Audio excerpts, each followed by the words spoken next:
Okay, so first off, again, if you did not make it to Thursday little item when we tested out Webex, I also went over the schedule of how we're going to complete the rest of the semester. So just want to go through and tell y'all again, we'll have this week is only chapter 8. It's going to do one chapter, get y'all back in order. Next week we're going to go over 2 chapters, 9 and 10, and then the third week will be exam week. Okay? Then we're going to go through the pattern again. 1 chapter, 2 chapters, and then the final. This is mostly due, again, we only have 6 weeks, so it's going to go by fast. And we got 6 chapters basically knocked out. Plus, it's best not to give you one test over 6 chapters instead of break it apart. That's the simplistic. Okay? So, big things. I am recording these items. So these lectures, I'm going to try and get them posted on YouTube.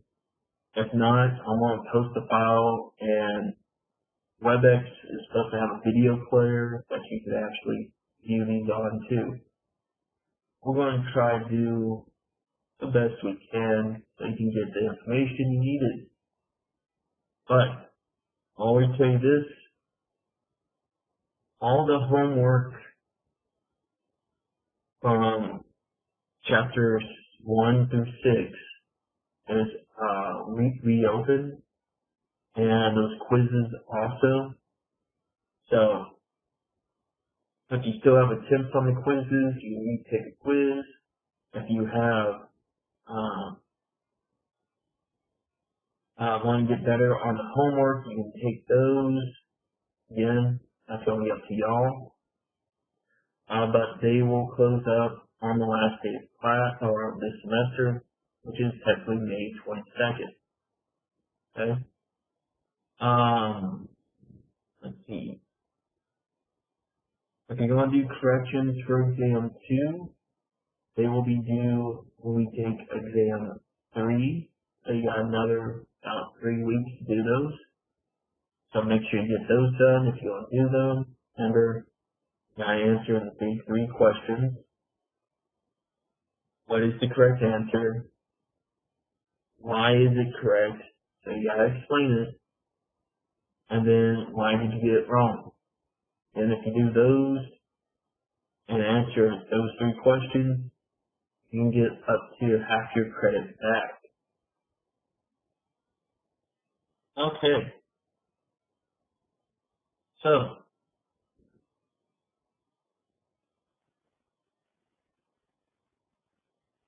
we have about half the class in here. Well, half the class. So, if y'all know anybody that hasn't made it, like, let's see,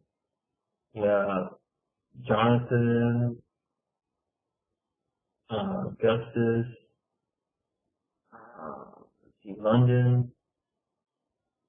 I remember everybody like right off the top of my head. But you know anybody that's in this class that's not here? Please let them know that they need to start getting stuff done. Because again, this is why we have Remind now. I want to be able to send out announcements directly to y'all, and some of you have already seen. You can basically instant message me off of Remind. Okay? I think I can actually instant message each other too. I don't know. It's a new app, but actually a pretty good one. Alright, so let's start off with basically what Chapter 8 is. Chapter 8 is all about receivables. Okay? Remember, these are accounts that we expected to receive money in one form or another. Now, we do get sometimes very specific, but other times they can all be accounts receivable for all we care. Depends on the company sometimes. But we'd rather keep them separate in case they have like a special item. So, when we look at these, there's two parties. And usually this is always a good multiple choice. One, we have the creditor. And this is the person that receives the receivable and collects the cash. Okay? Then you have the debitor. And these guys are ones that basically take on an obligation, are payable, and will pay cash later. In this chapter, chapter 8, you are the creditor, or expected to receive and collect. Anybody else is the debitor. First off, everybody can hear me, right? You can hear me? Type in yes. Simple enough.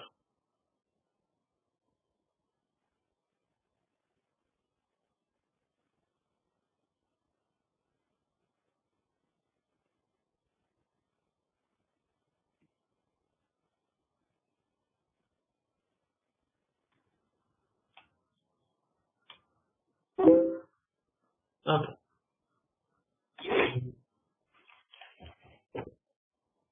Professor, can you hear me?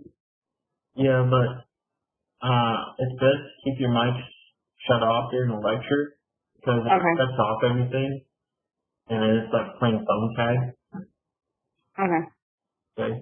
Just being honest on that. So, if you do have questions throughout, just go ahead and type it in the chat box. So I can use the chat box from basically explaining everything to you. And then I'll just repeat the question so it's recorded on video and everything's okay.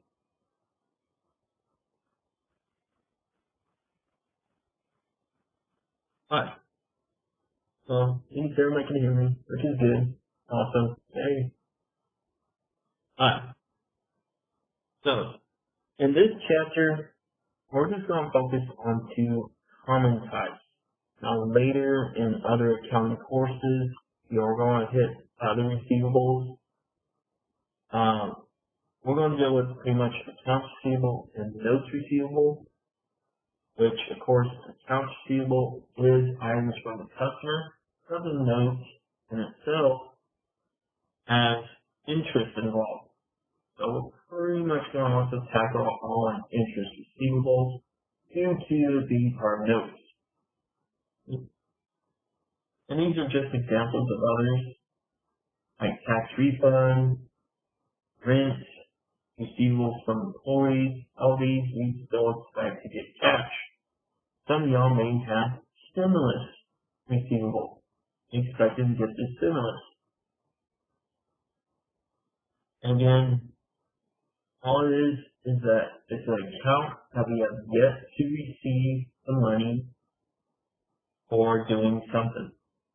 So, we are wanting money. Simple enough.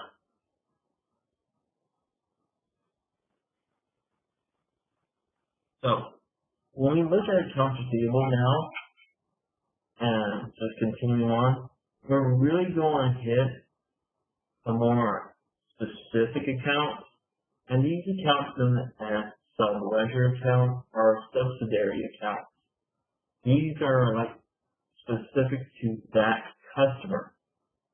So, we can track each customer who has paid, who still owes money, so forth, and so on.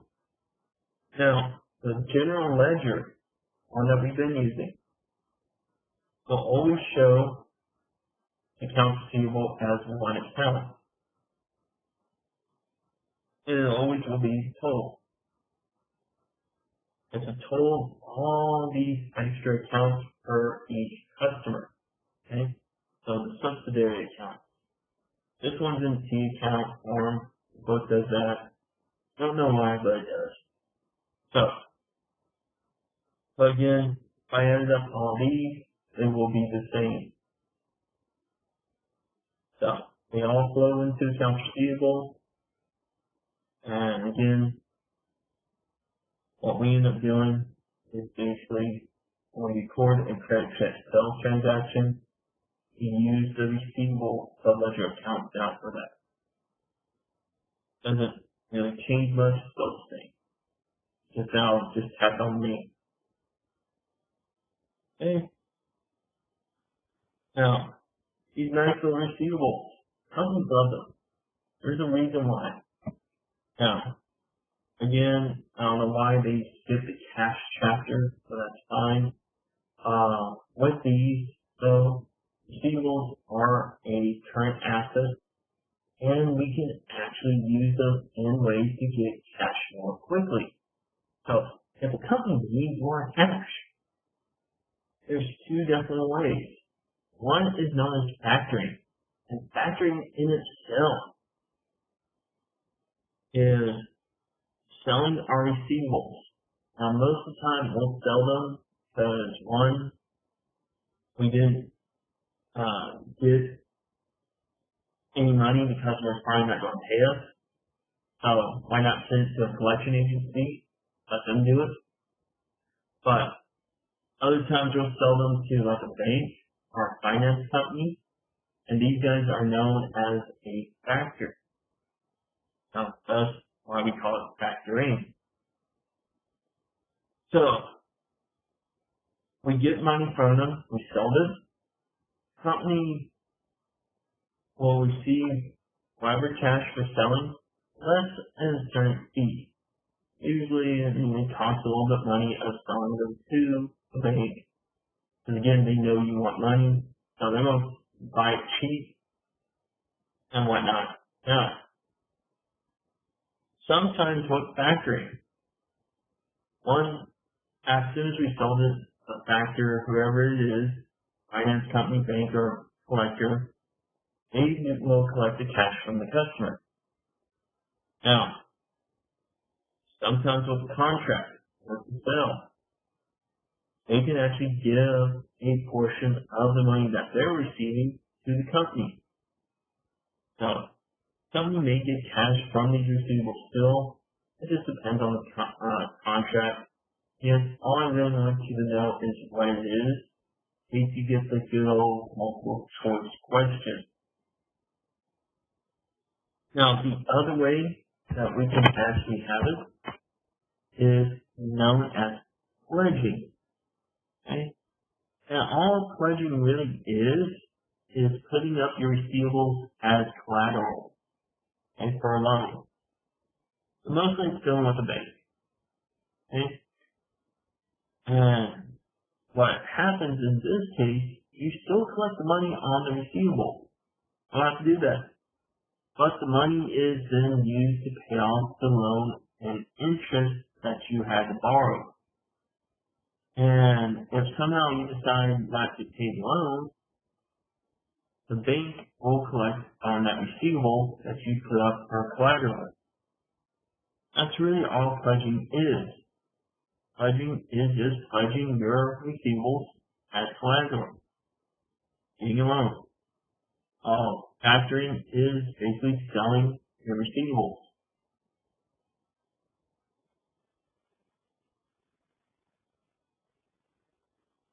But we're going to hit the main part. This is the main part of the chapter. And this is how do we account for receivables that go bad? I mean, bad to bone. Or bad. So, what happens when a customer does not want to pay or basically unable to pay? Well, we're going to have a new account called Bad Debt Expense. We're going to use this. That's going to hold the expense related to these accounts that basically rot. So, we're basically going to get rid of these accounts in one of two ways. And really, it's dealing with a matching principle. Again, our matching principle our expense recognition, is that a company must record its expenses when it is generated. So, when we put revenue, or basically give credit, accounts receivable, to customers, the bad debt is kind of associated with it. There's always going to be a percentage of people not paying. It just happens. But there is two methods in recording these. Okay?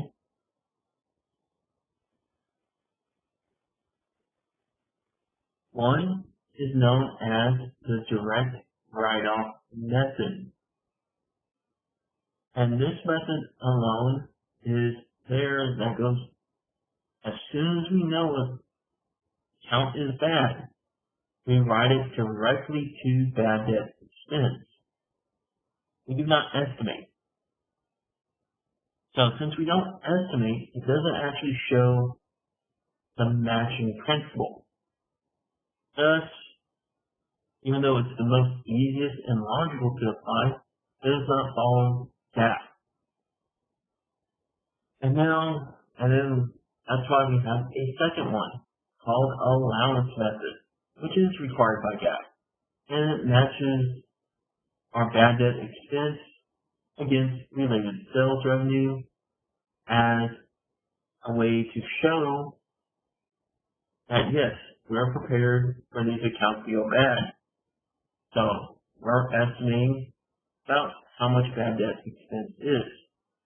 So the difference between the two is if we're going to estimate or not. And the journal entries are close. Okay? So first one we're going to look at is the simple one. Okay? And this is the direct write-off method, which we use to record uncollectible amounts. Under this, we have two steps. Basically, that's really it.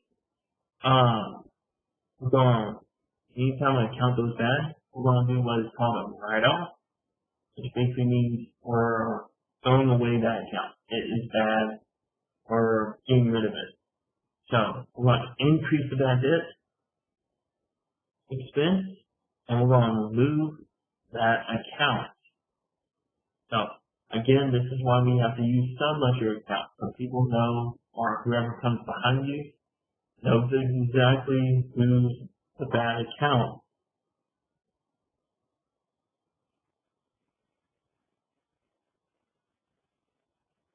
Next, this is step 2 in the indirect write-off.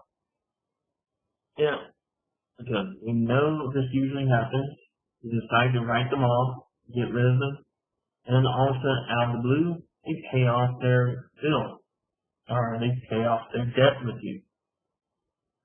So, anytime we have to recover something that's been previously written off, we would actually have to reverse the write-off entry and then record our classic receipt of cash. Okay? So, process here. We're going to use our good old company, Smart Touch Money. And on August 9th, they determined that they will not be able to collect $200 from the customer Dan King for sales that they did on May 5th. Okay?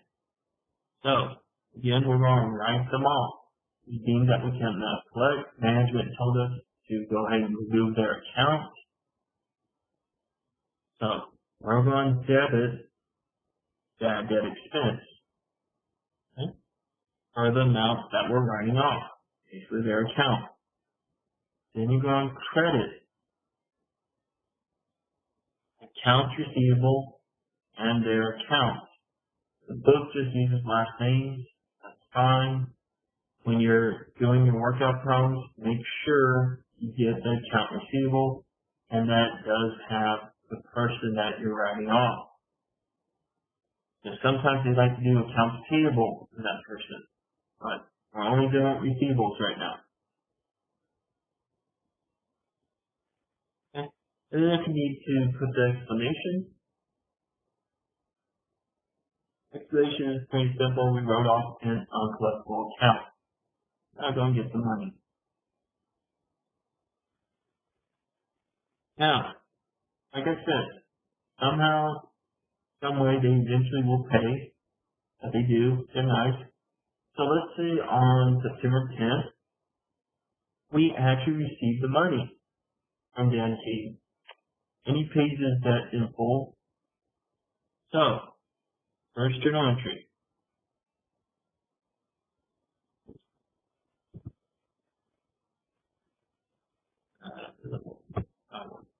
Okay.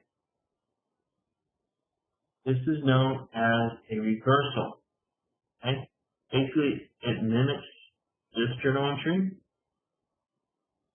That's basically the opposite.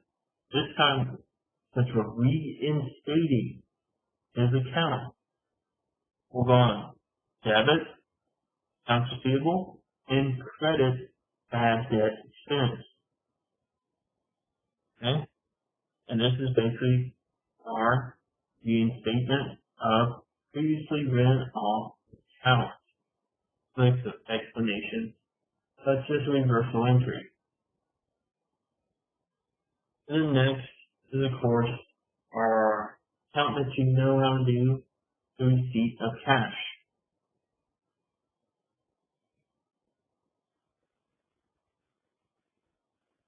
Okay?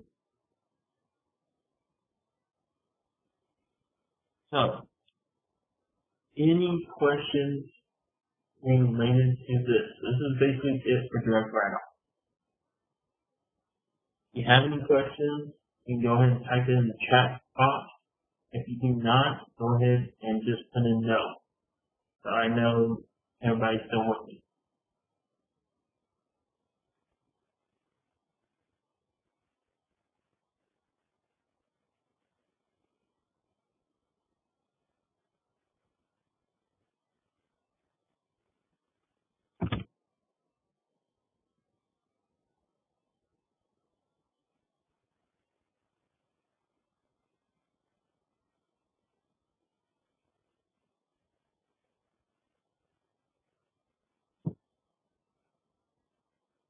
Okay. Alright. Now these concept checks are just here for like extra practice. So if you would like to practice these, you can. And if you do ever have a question on one of these, you can definitely send me a text on Line or an email. Okay? That works. Alright. So that's the easy method. Real easy. Next is a little bit tougher, but not too tough. Okay? This is known as the allowance method. An allowance method basically is going to reserve an amount to be uncollectible in the future. At the same time, at the same period, we get to recognize the bad debt that we believe that will be basically uncollectible. So this is all about estimating. So with this, it's broken down in 3 sections. 2 of them we technically already did in direct write-off. Except we have a different account that we're going to use. First one that we're going to basically pick on quite a bit is the estimate of bad debt. And with this, we're going to actually be the only time that we're going to deal with bad debt expense in this method. The rest will go through an account your book likes to call allowance for bad debts. Also goes by some other names like allowance for doubtful accounts or allowance for uncollectible accounts. The key thing is it's going to start with allowance. But we're going to estimate And then if we actually have a write-off, we do exactly like we do up above. So instead of using bad debt, like we did here, we're going to use that new allowance account. And of course, what they pay is the same. So when we look at the allowance for bad debts, here I sold a picture from another book where it's called Allowance for Doubtful Accounts, same account. Basically, picture this mostly like a cookie jar. Okay? What's going to end up happening is the allowance for doubtful accounts is going to grow and grow and grow on those types of accounts as each adjusted entry gets piled on. And I just like how this graph or this picture defies all physics. Look at that.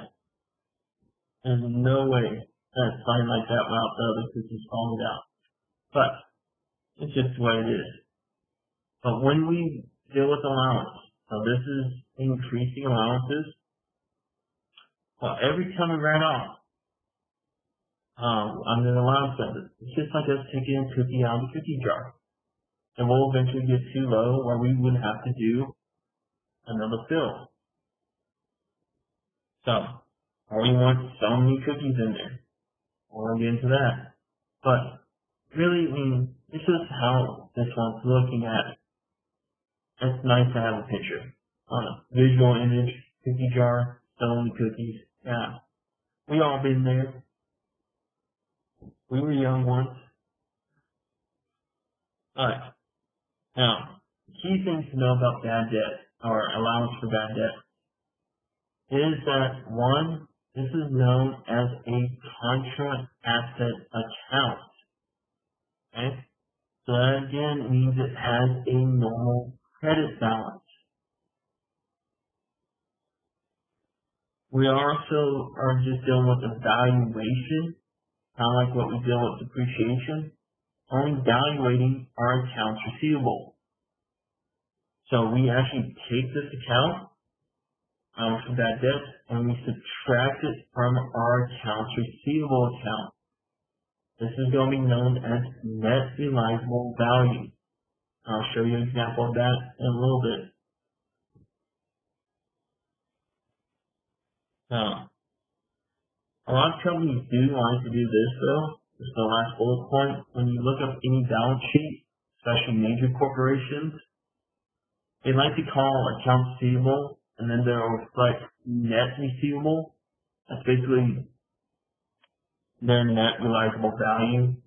They just don't show allowance for bad debts. So, good example here is Walmart. This is actually from their 2019 balance sheet. And as you can see, they show receivables, net. So this one is the net realizable value. This is accounts receivable minus allowance for bad debts. Alright. So we're going to go ahead and show how to do the basic write-off. So the three steps up here are the three items, three categories that we can do. And then we're going to get into how do we estimate allowance. So, starting off first, suppose that as of December 31st, 2019, Smart Touch Learning estimates that $80 of its 4,400 accounts receivable are uncollectible. Okay? So, estimated, one, if you see that keyword somewhere, that will also tell you it's the allowance method. Remember, direct does not estimate. Okay. So for this one, since we're estimating, we get to basically create our expense. And we're going to credit allowance for bad debts. Again, this is to record our bad debt expense for the period in question. Next, let's assume this. On January 10th of 2020, Smart Touch Living determines that it cannot collect a total of $25 from its customer Sean Clark. Deal with a lot of small amounts. Not small amounts. But what's this? Yes, it's a write-off. It's going to now flow through allowance for bad debt. We'll run debit the 25 to that account. And credit, of course, the accounts receivable, the Clark we were writing off. Again, the reason why is that we've already established the expense. There it is. So until this 80 is either close to zero or over zero, or basically means that allowance has gone negative, we don't really do a new estimate and replenish it. Well, eventually we'll have to.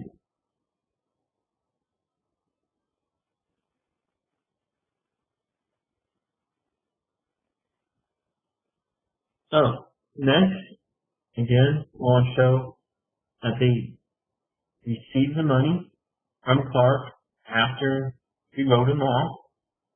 Again, very similar. We're going to reverse this entry, which now means he restated. Oops. Clark.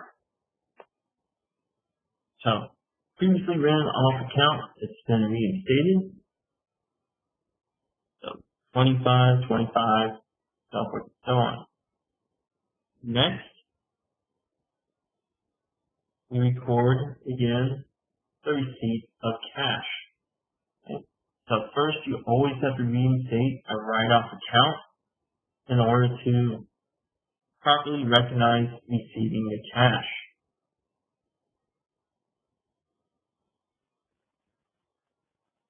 So, cheat codes. Again, as a gamer, we always like cheat codes. These are good ways to remember.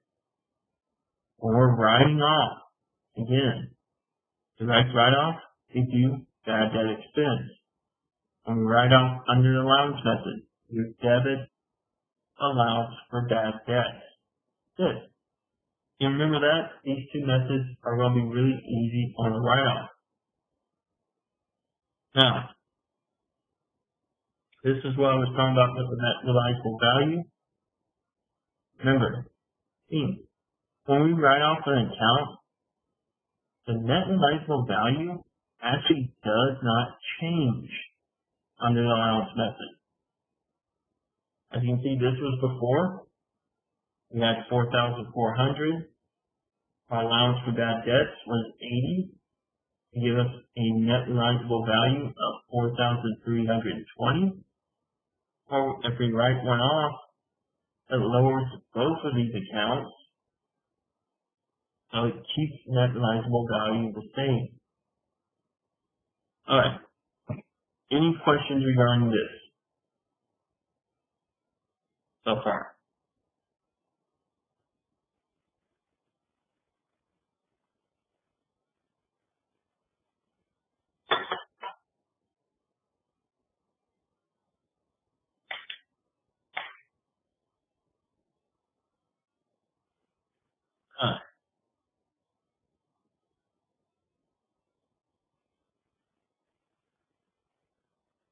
Okay. Cute. So cute.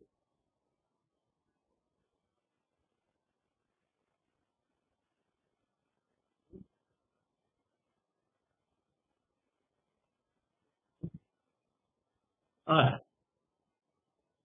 So, the next part of Chapter 8 is now dealing with how do we basically come up with the number that should be allowance for bad debts, or how much should we estimate? How do we do this? Well, there's actually three methods to the madness. One is going to be known as percentage of sales. And percentage of sales is pretty much the easiest of them all. And this is also known as an income statement method because it deals with sales. Now, it only looks at credit sales, not cash sales or total sales. Only credit sales. And what we're going to do is take a percentage based on product historical data, management, a lot of information, and we always determine that this amount from our credit sales is going to be uncollectible. This does not take anywhere in account the current balance and allowance for bad debt. Mostly, this is what we call a bucket method, where it just keeps pouring water in the bucket, no matter if it overfills, it keeps pouring and pouring and pouring. But really, all we have to do, I'm going to actually pop up my calculator, show you this way.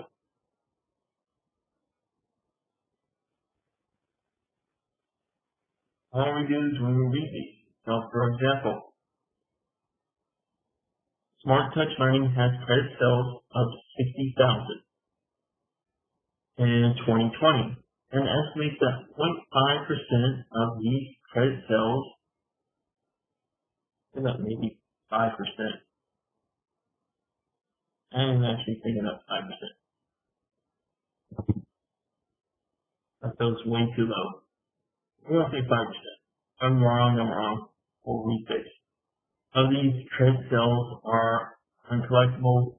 Estimate the amount of uncollectible at year-end and record the year-end adjusted entry. So, that may be 0.5.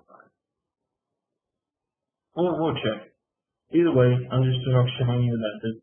So all you do is take your credit sales and times by the method or the percentage that we deem uncollectible. Yeah, it's 0.5. So that's really all you're doing in this method. I think the book actually has it as 0.5. Yeah, that's 0.5. That just looks weird. For some reason I thought when I was half asleep making these notes that I did 0.5 instead of 5%, but it's actually 0.5. Doesn't make any difference. All it is multiplying. That's it. And then for our journal entry, it is still going to be bad debt expense and allowance for bad debt. Just be the amount that you multiply. Okay? That really is percentage of sales. It's the most easiest of them all. Now, let's turn it up a notch. We're going to go to the next version. The next way to estimate is known as a percentage of receivables. Also, a balance sheet type method.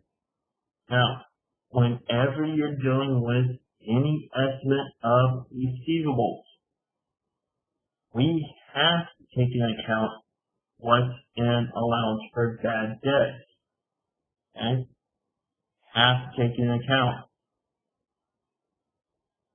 So, we got two examples of these, so you can see both ways of how allowance for bad debt can change.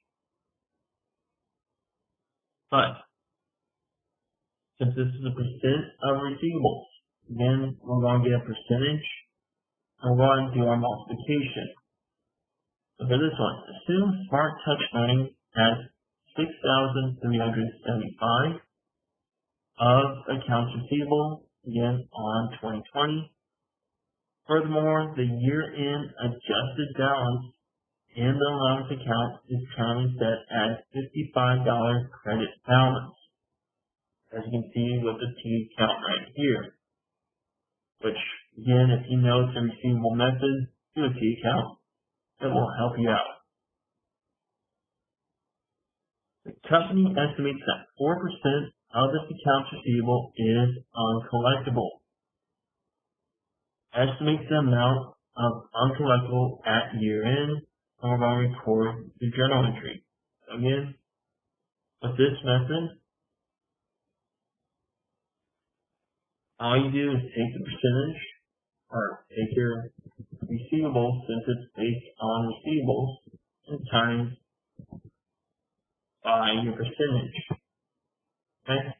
So this states that we have 255 of receivables that should be uncollectible. That's just the dollar mark. Again, here's the formula so you can see why we walk through this. This 255 is actually the ending balance of allowance for bad debt. That's where the balance should be. Okay? And remember, it's a natural credit account. So, what we have to figure out is how do we get to 255 at the current balance? So this one, it starts out at 55 credit balance, and we need to get to 255. What do you think we're going to do between these two numbers to find the missing? Are we going to either add or subtract? Yeah, good. We do. We subtract the 2. We'll take 255 minus 55, and there's our credit. Now, this is our bad debt adjustment. Now, we need to adjust this account by $200. So yes, journal entry wise, same account, bad debt expense, allowance for doubtful, allowance for bad debts, plus. And then we just put in, we figured out up here how to get to 255. Again, it's only the 200. So, this is a big issue. Again, between these two. This one doesn't care. Does not care what's in the allowance for bad debt account.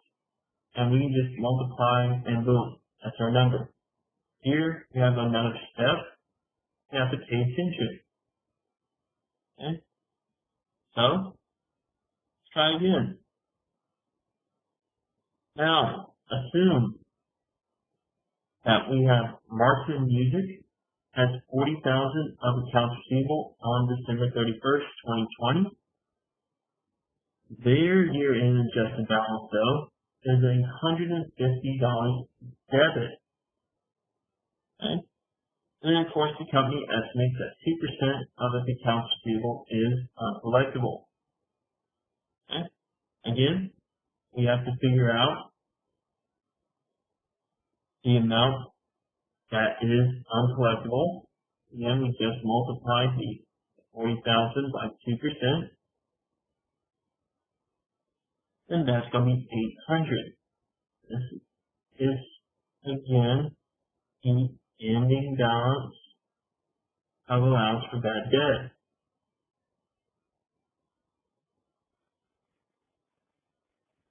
Okay? But now we have a debit one.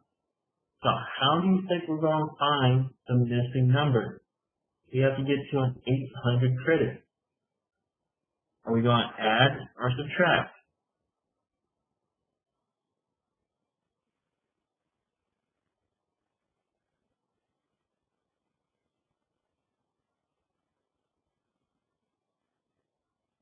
Oh, this time we're going to add. So 150 plus 800 means we need to make a credit entry of 950. Okay? No matter what, it's going to be the same journal entry. Always a credit to allowance for bad debt. Okay? Problem is just be careful if it's a debit starting off or credit. Debit we add, credit we subtract. Okay? Again, journal entry is the same. Okay?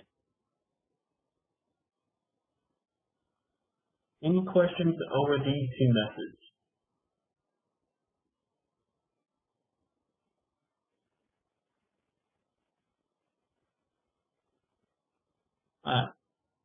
Alright, so last method that we use, or we can use right now, again there's a lot more, is known as an agent of receivables method. Again, if we're looking at receivables, that should have already gone that we need to know what the current balance is and allowance for bad debt.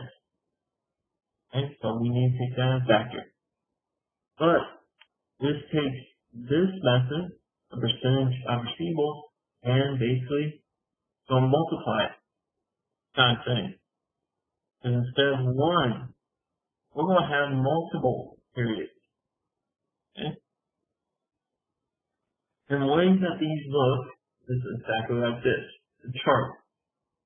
It basically shows your customers, so it's going to list all of them out. It's going to give the total receivables, and then it's going to spread them out according to how many days basically they're overdue or current, basically how many days out they are. Okay? Now, they have multiple bills, again, have been separated, maybe one's 31.60, the other one's 130. Okay. All I want you to do is, again, to know the simplicity of it. So, again, we have an unadjusted balance of a 200, that should have been 55, I don't know where 200 came from. It should be 55. Credit balance. Okay? So, there's our unadjusted. So, key account again. And what you do here, step by step, if you got the one out. One, this information should be already given. So all I need to do is total everything. So we're going to add everything up to know the cost for that period. So for all the bills that are 1 through 30, 4,245, 31 to 60 is 830, so forth and so on. Next, based on historical data, we're going to take percentages. Now, for your book, you went really simple here. Okay? Usually they're not 1, 2, 3%. Usually it's a lot higher. Because it went from 1, 2, 3, and then, whoa, went to 90. That is just crazy. But what really ends up happening is that we take the percentage that we deem applicable and we relate it to that time period. So again, we'll multiply each one. Once we multiply them, this is how much we deem uncollectible for each period.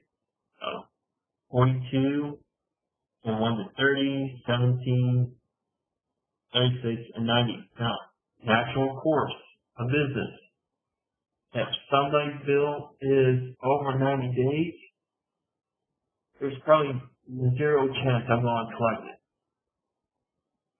That's why percentages usually go higher. The more further out the bill goes, the less likely you're going to get money for it. This is when you start calling them and going, hey, what's going on? You need to pay your bill.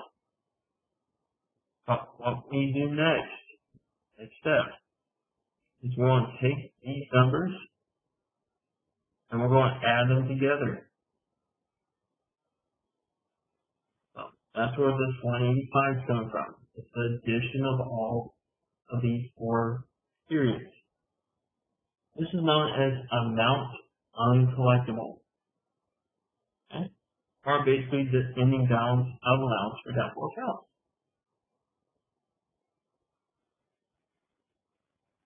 There we go. So, what is the value of the adjusted entry? How much do we need to adjust it by to get to 185?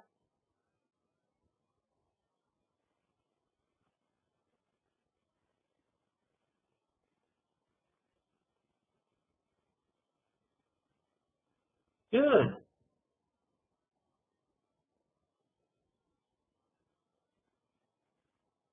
There we go. Again, journal entry wise, still the same. There's our bad debt. There's our allowance. And it's just for the 130 as I adjusted. And that's your aging report. Again, that's probably the hardest of the estimations are for the allowance method because it's so many steps. But once you get the steps down, again, this one is not extremely tough.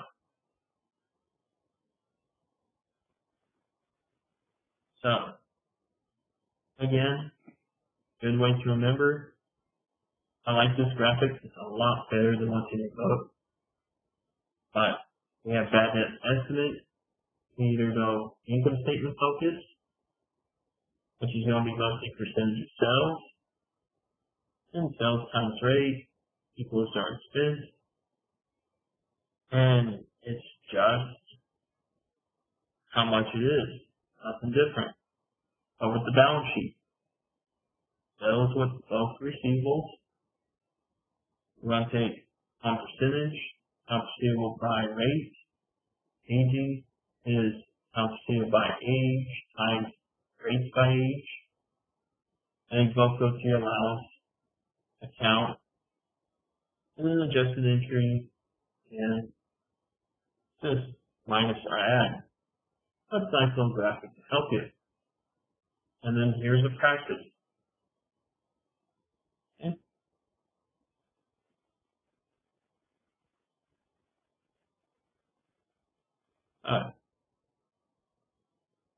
So, again, I want to ask, any questions so far over anything that we've gone over?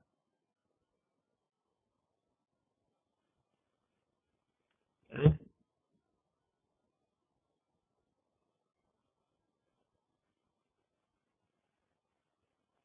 All right.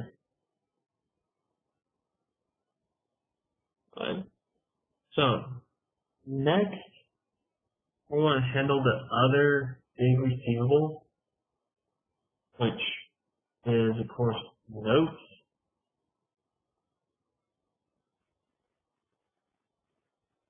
And notes in itself, the biggest thing to know is, of course, definitions, which I didn't list them all here, but a lot of definitions are pretty much just what makes up a promissory note. So, promissory notes right here, when we look at principal, this is the amount of the note. Again, I have it in numeric form and alphanumeric form, which is just means in words. But again, when we look at any financial document, make sure that you write down exactly what it's worth. Because this means what?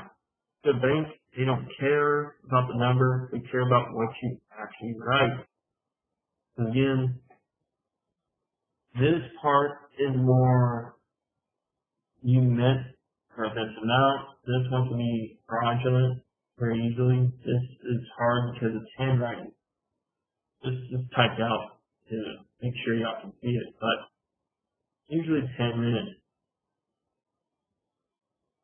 Next, we'll have the payee, which is basically who's going to get paid the money. The maker is who owes. We'll have the interest rate. This is always an annual rate.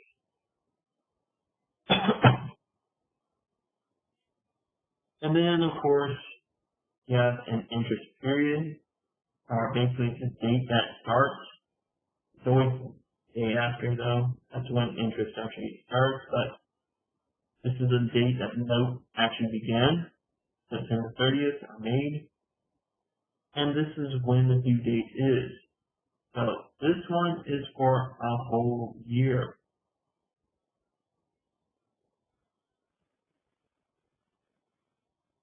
For this one, basically payee is who's getting the money, or who's basically being paid. Okay? So they're not paying, they're getting paid. So they promise to pay this company. The maker is the one who's going to be paying, and it's promissory notes.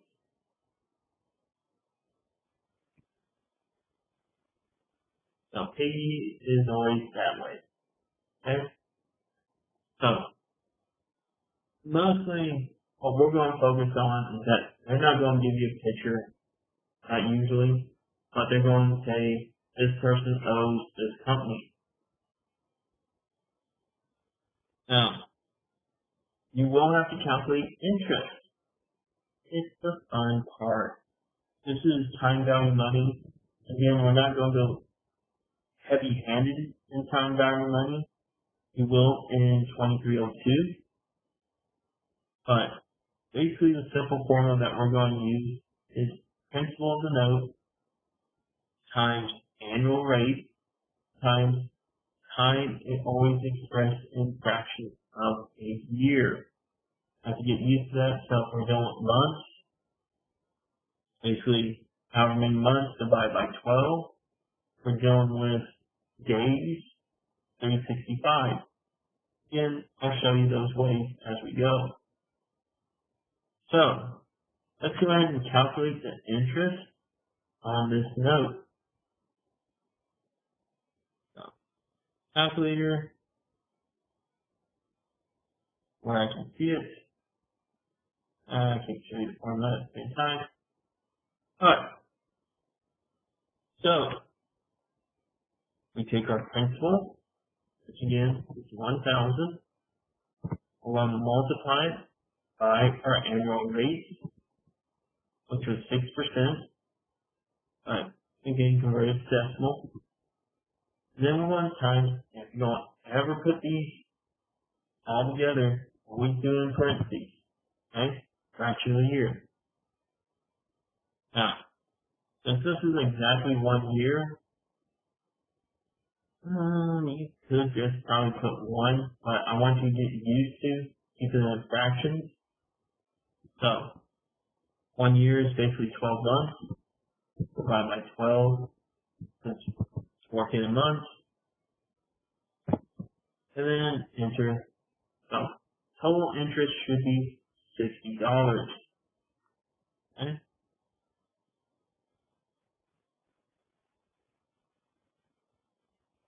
So again, there's the formula right there.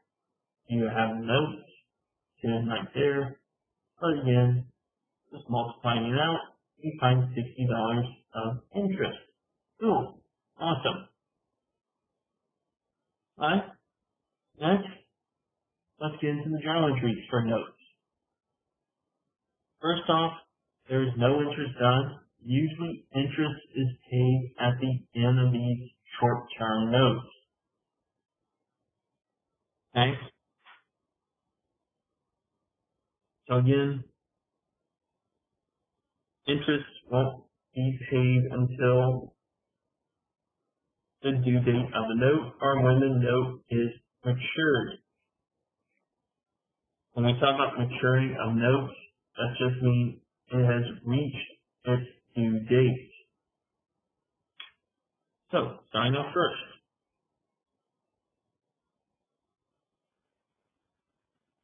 Since we're expected to receive this note, is the note receivable? And again, we're going to be specific to who owes us this note. This happens to be, again, the maker, and we're going to use the last name of Holland. That's always the principal amount. Do not tack on interest. Only principal. And of course, for this note, we're basically giving cash to them of $1,000.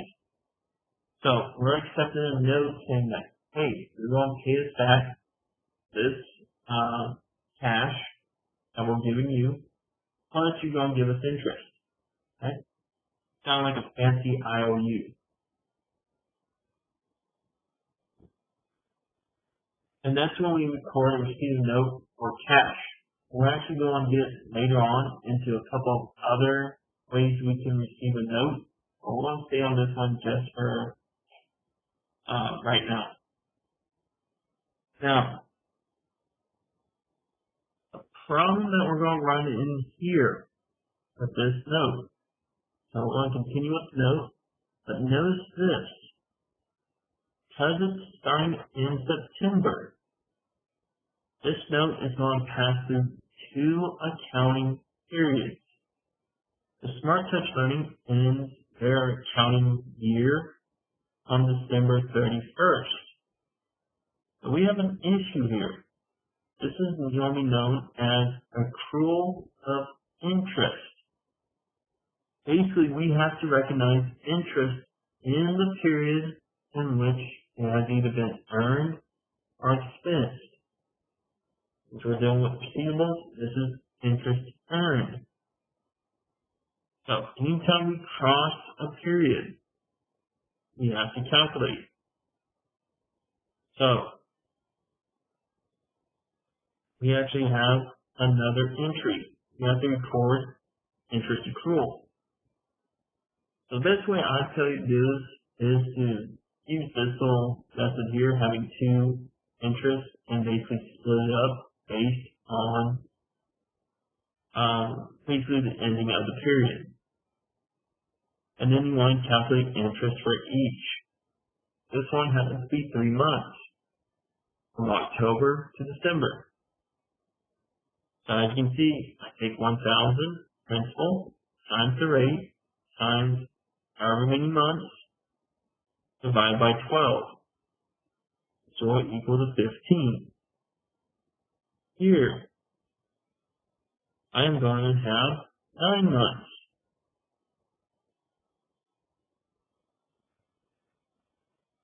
Oops. Of course, it doesn't want to show. There we go. So, interest in 2020 that I have earned is 45. So when this happens, we're going to make this journal entry.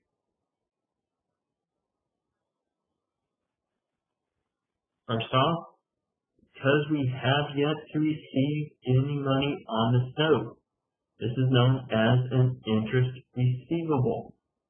We expected to get money from this interest. Then we recognize interest revenue because we've earned interest. Note that I'm not adding it to note receivable. We do not change this principal amount. Okay? That note receivable is that no matter what. So interest has to be a separate item. Okay? Now, since we know the split, we can actually now figure out when it matures. So on 9/30 of 2020. Okay? So when a note matures, first off, we are going to receive cash. But I'll get back to how to do cash.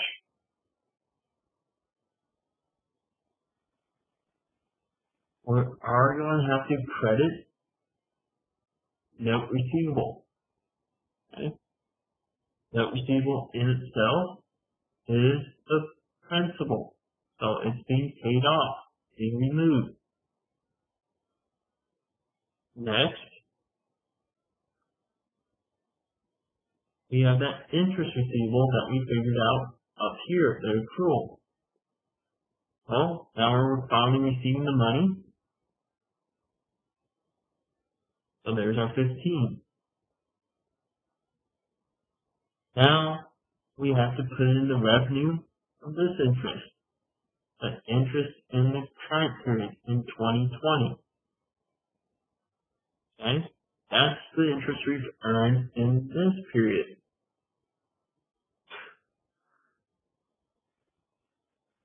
So for cash, all you have to do is basically add these three credits up, which would be $1,060. Okay?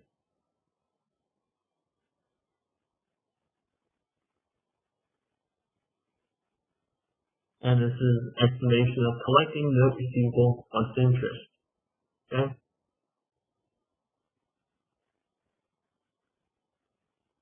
So, any questions on these? I know these journal entries can get a little bit more complicated.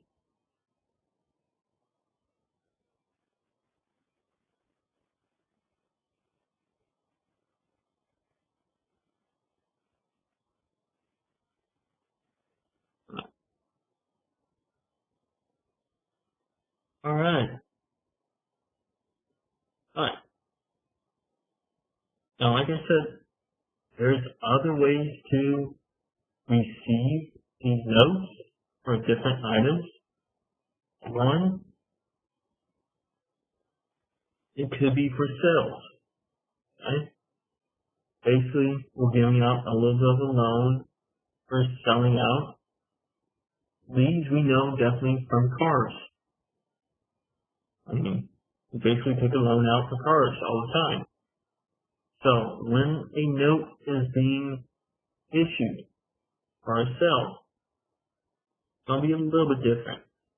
So they use the example of Rosa Electric sells household appliances for $2,000 to Dorman Builders with a 9-month promissory note at 10% annual interest. Okay?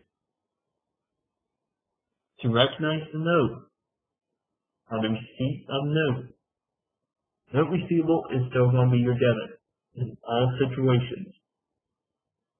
Credit will change. Since this is dealing with the sale, and we sold. Kind of like when we did with the buyer and the seller. Same thing here. Out of accounts receivable, we're dealing with notes receivable. Since the sale, we deal with sales revenue. Okay? We made money, but we haven't gotten the cash yet. That's the only difference. Now, what I'll say extra practice is again, go through these other steps, calculate the interest and maturity of note. We got 9 months. Looks like there's only 6 months here, so you can actually do the accrual. Do a little extra practice in. The other way that we can receive a promised note, another way, is in exchange for basically extending them more credit of their accounts receivable.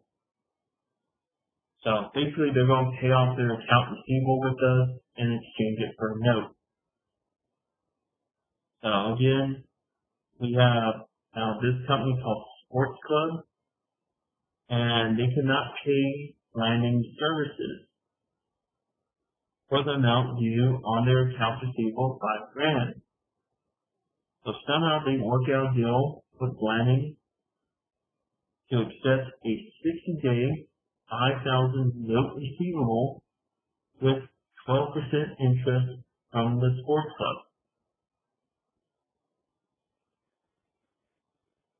On November 19th, 2019. Ooh, that was a little bit more fun. Okay? So, There's our note receivable, Sports Club. Then our credits, since they're basically paying off accounts receivable with them, it's just accounts receivable. So again, make sure you read the situation to know how to receive the note in the journal entry. Now, this interest is a little bit different than the previous one. I'll kind of go over this one too.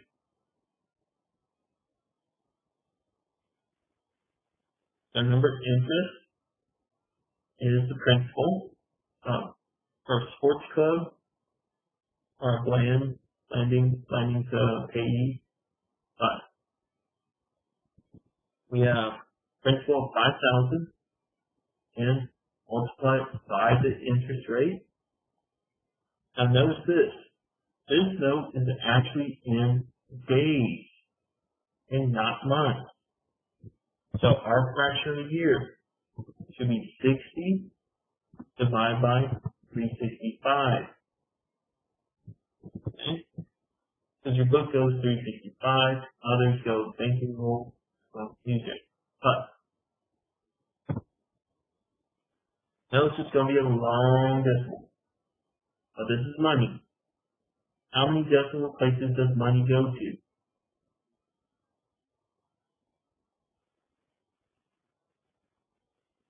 Now, 2. So for this one, the actual interest will be 98.63.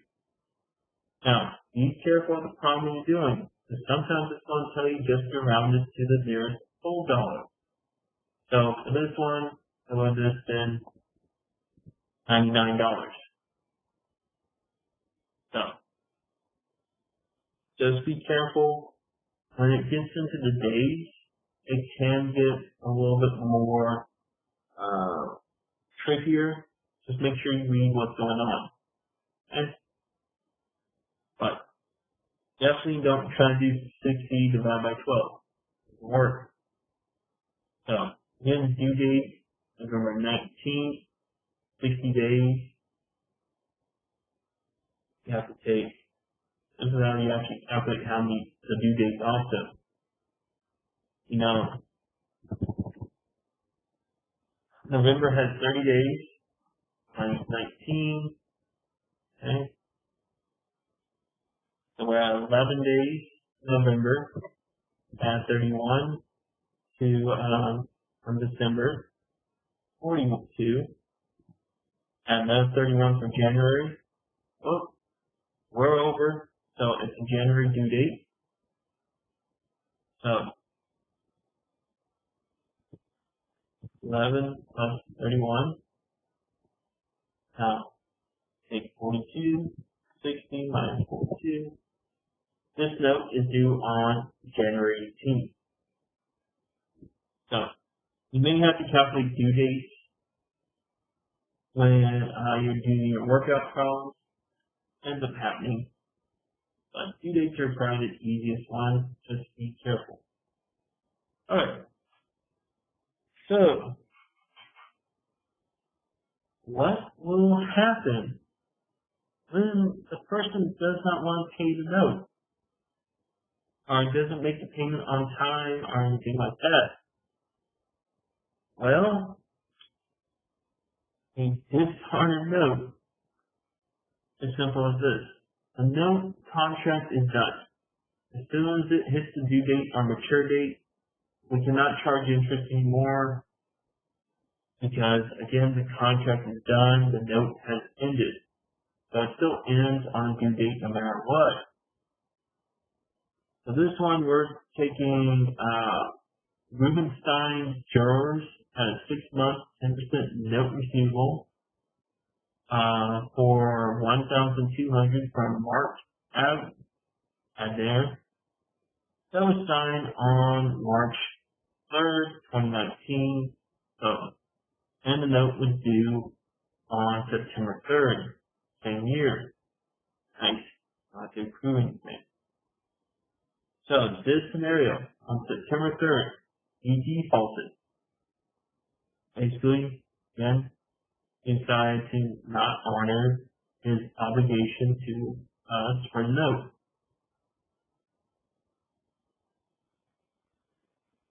Now, that means we still credit the note receivable for ADAR, because the note's done, and we still have to credit interest revenue. Let's test your interest skills. How much interest does this note create?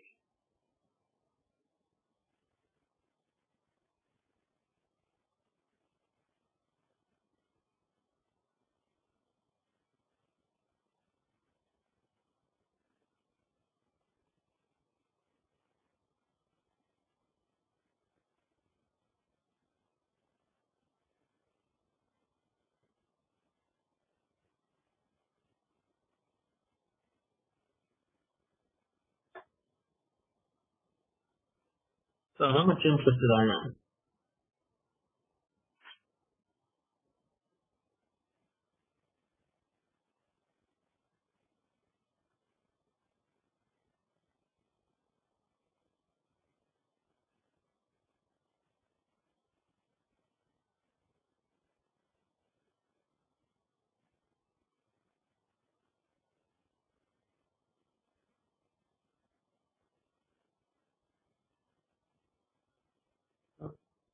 I have the answer there. I do. It should have been 60. Okay?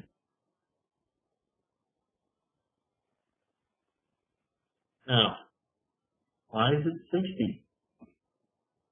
Well, again, principal times rate. So, if you just did that,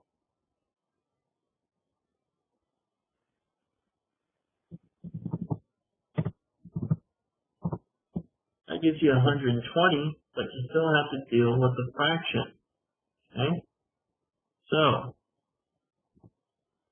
we have to take that 120, and since it's 6 months, 6-month note, divide by 12. Now, you can divide by 2, but I'd rather you still stay in fraction of months, so that if it's an odd month, you're okay. Okay? Still half. Either way, still half. But just keep with time frames, okay?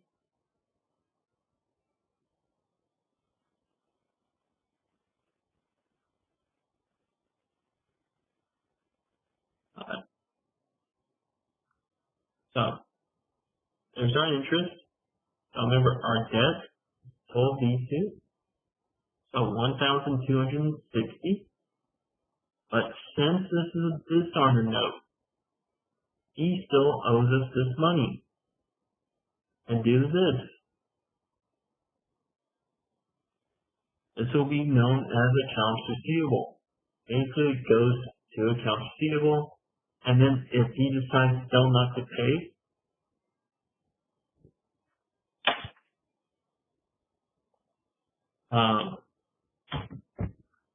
then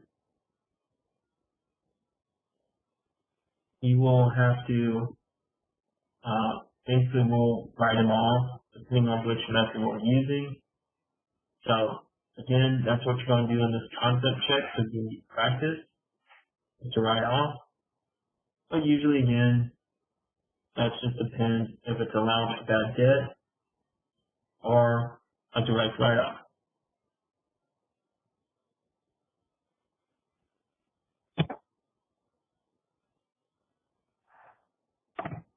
Alright.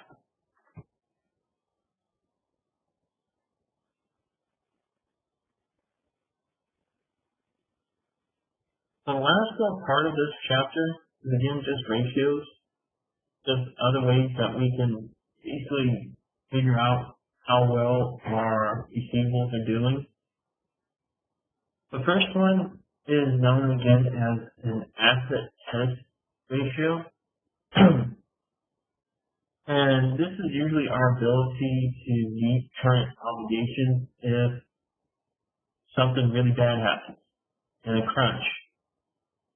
So basically what's going on right now, a lot of them are probably not good in this ratio, but they weren't basically prepared for this. So this one, again, only figures out on liquid assets, basically quick assets. So our ratio should always be greater than 1. Okay? Basically means that I can pay off my current liabilities easily. Okay?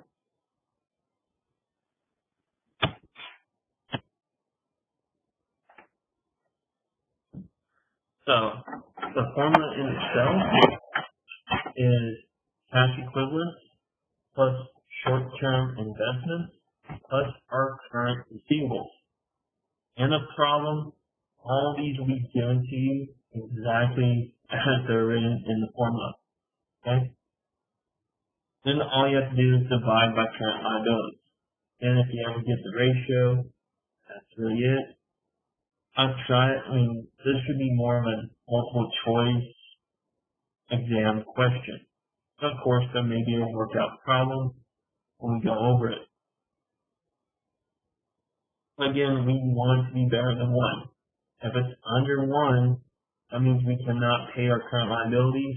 Means in some kind of epidemic or some craziness, our company may end up facing bankruptcy. And again, that's what's happening to most of the small businesses here. Okay? But other ratios that we have, these are more tied together. First one is known as account receivable turnover ratio. And this is basically counts for how many times do we actually collect on the average accounts receivable balance in a year. So how much do we collect on our receivables? How many times does customers pay us back? We want a high ratio on this. Of course, it's simple. High ratio means faster collection. We'll get to use money quicker. So, this formula is simple as our net credit sales. So again, we have to use credit sales since it's done with accounts receivable. And then average account receivable. So, we're figuring out an average. How many numbers do we need to figure out an average? At least.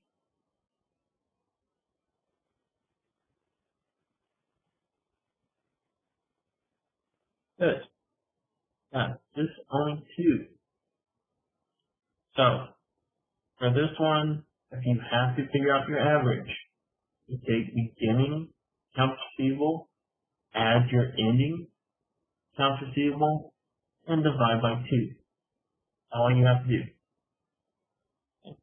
Then the last ratio is days sales and receivable. And this is close to the days sales and inventory ratio. Mostly all we're going to do is figure out how many days it takes us to collect on average. Okay? And honestly, the best one is it should be close to the number of days customers are allowed to make payments when credit is extended.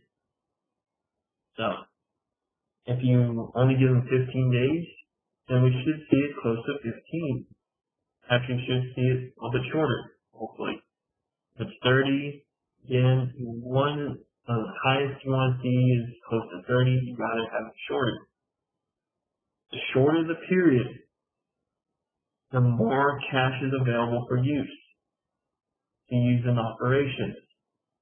If we have a high period, again, less cash available, which will make it more difficult to run. So, for this, we got days sales and receivable. All you do is take the 365 days and divide it by the actual turnover ratio. So you need to know the turnover ratio before you can do days in sales. Okay. And that's it for Chapter 8. Is there any questions regarding Chapter 8?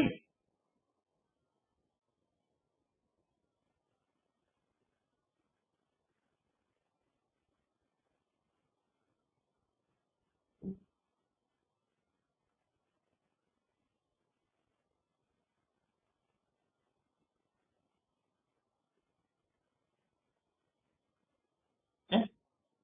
Do y'all have any questions regarding the class or schedule or anything you're going to go?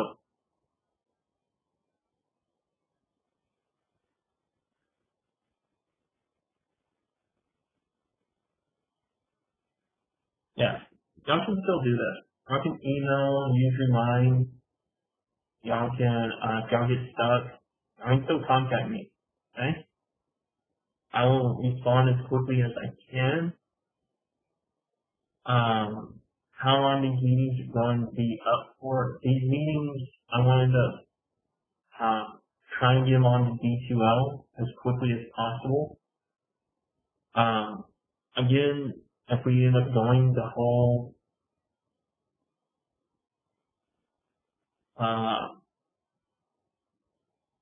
till 3:20, then we go 3:20.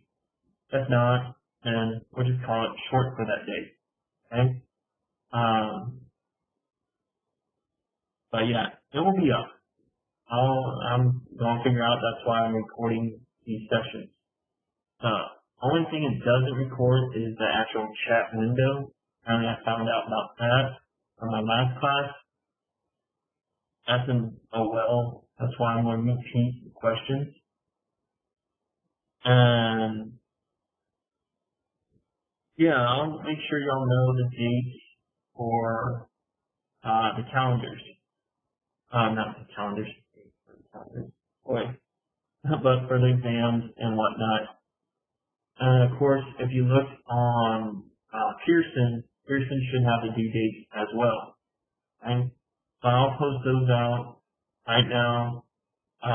Pretty much all quizzes, all homework from now on will be due on the last day of class. Okay? So you got plenty of time to do those. The exams, I will send out a reminder on the week of exams, and of course through all these videos, I will remind when we get close to those. Okay? Any other questions?